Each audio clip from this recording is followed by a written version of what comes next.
Halo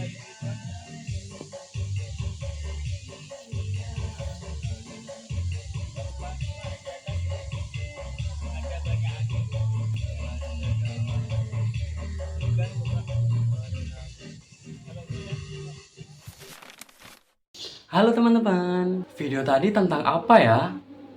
Welcome to moaze.edu yang menjawab semua pertanyaanmu.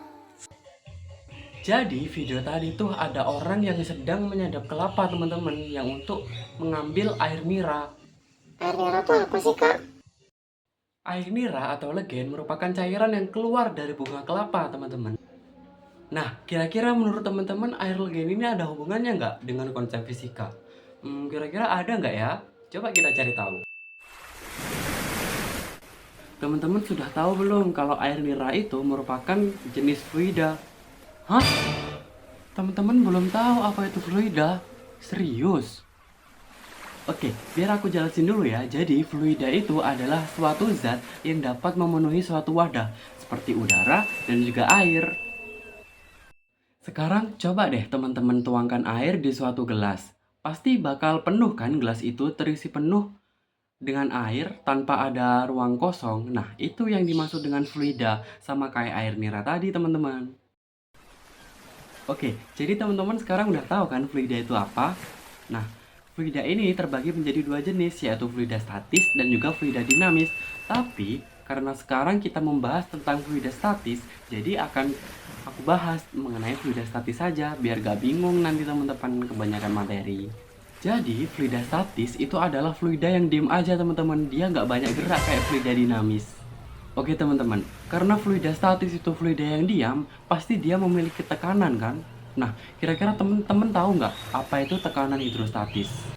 Tekanan hidrostatis merupakan tekanan yang dialami oleh zat cair karena beratnya sendiri pada kedalaman tertentu. Nah, itu kan tadi tekanan yang dialami oleh zat cair. Namanya tekanan hidrostatis. Kalau tekanan yang dialami oleh siswa karena banyak tugas, kira-kira apa ya?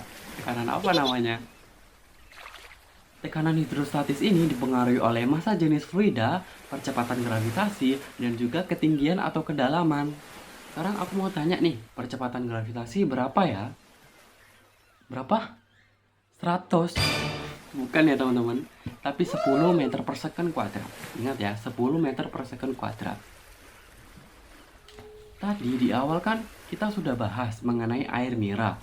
Nah, kira-kira air nira itu mengalami tekanan hidrostatis apa enggak ya teman-teman? Jawabannya itu ada ya teman-teman.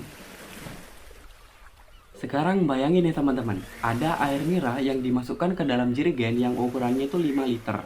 Semakin lama legen itu dimasukkan, maka dia akan memenuhi seluruh bagian legen itu. Yang pasti dia memiliki kedalaman atau ketinggian kan teman-teman? Kira-kira seiring bertambahnya kedalaman atau ketinggian, kira-kira tekanan hidrostatisnya gimana? Betul sekali, makin besar ya teman-teman. Jadi tekanan hidrostatis dan juga ketinggian itu berbanding lurus ya teman-teman.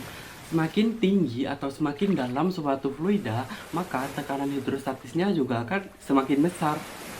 Hal tersebut juga sudah dicantumkan dalam rumus P sama dengan rho GH.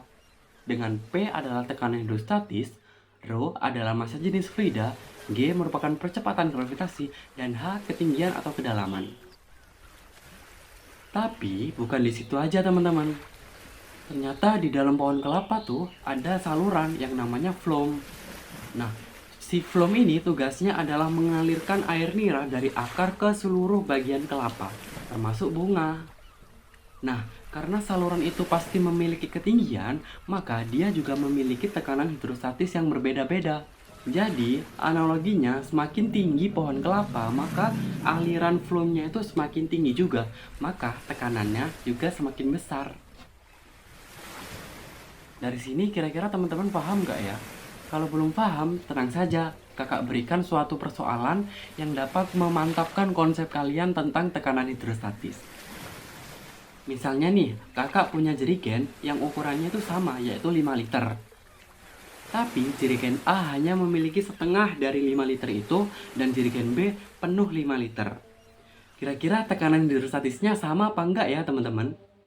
Jadi tekanan hidrostatis pada jerigen B lebih besar karena ketinggian atau kedalaman niranya itu juga lebih besar.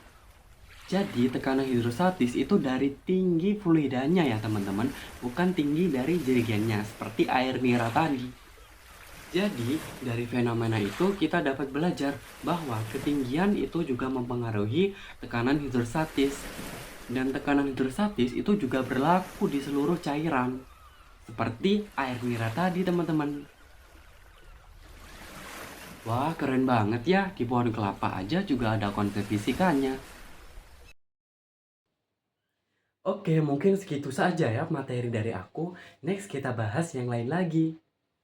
Jangan lupa jadikan belajar fisika semanis legen kelapa. Sampai jumpa di video selanjutnya. Bye-bye.